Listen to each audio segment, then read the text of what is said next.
So this is illumination 1 and we're going to look at inverse square law. So if we take a lamp, so ceiling pendant, the lamp source, okay, will emit a luminous intensity and this is known as candela. Okay, and if you look on the top there, so candela, the unit of candela, okay, also I say the symbol of candela is I, okay, and the unit is obviously known as CD for candela. Okay, when a light is suspended above a surface, so there's our tabletop there, depending upon the distance of the light depends upon the illuminance. So what will happen is we will have a distance here in meters, and the light will hit the distance and then it will go up and it will hit obviously into the human eye. The light on the surface is known as the illuminance E, and illuminance is measured in lux. So let's just write that down. So E is illuminance, and that's what we're interested in, okay, and that's measured in lux. And to give you an idea, moonlight has a lux of about 0.25 lux, yeah, and the sun has a lux of about 50,000 lux, yeah, okay, so it gives you an idea. So emergency lighting is generally the minimum requirement for emergency lighting is, I think they used to say about 0.25, 0.5 lux for like staircases, yeah, so you can see vaguely where you're going in an emergency. So it's not mega bright, but it's enough to see where you're going.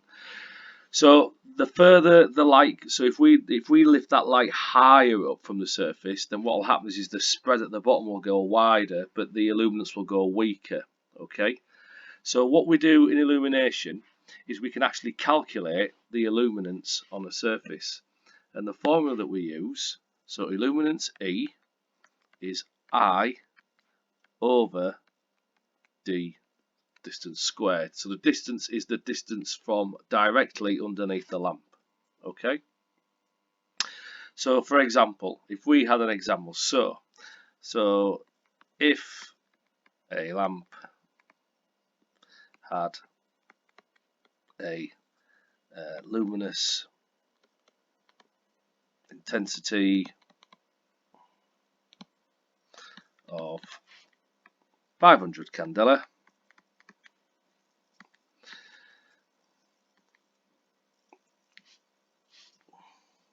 so there's it, let me put out, positioned 3 meters above a surface, then it's quite simply a really easy formula, yeah. The illuminance, I always spell that wrong, so the illuminance would be this formula. E is I over d squared, and that's going to be 500 divided by, what did we say, 3 squared. So if I just put that into a calculator, just wait for a second, 500 over d squared.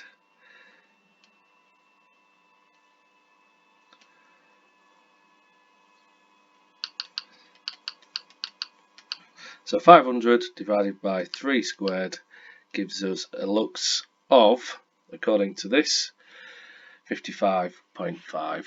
So that would be 55.5 lux. And obviously the further the distance, then what's going to happen is per squared, so for every time we go up a meter, then the lux will be reduced by half of that. Yeah, okay. So that's it pretty much. So that's known as the luminous intensity and I beg your pardon, the illuminance of light on the surface. The colour of the surface, the reflection of the surface all contributes to how much light there is. If you look on the technical manuals of lights, if you speak to wholesalers or you go online, light fittings should give you the luminous intensity value, which will aid designers. Okay, that's the end of this short video.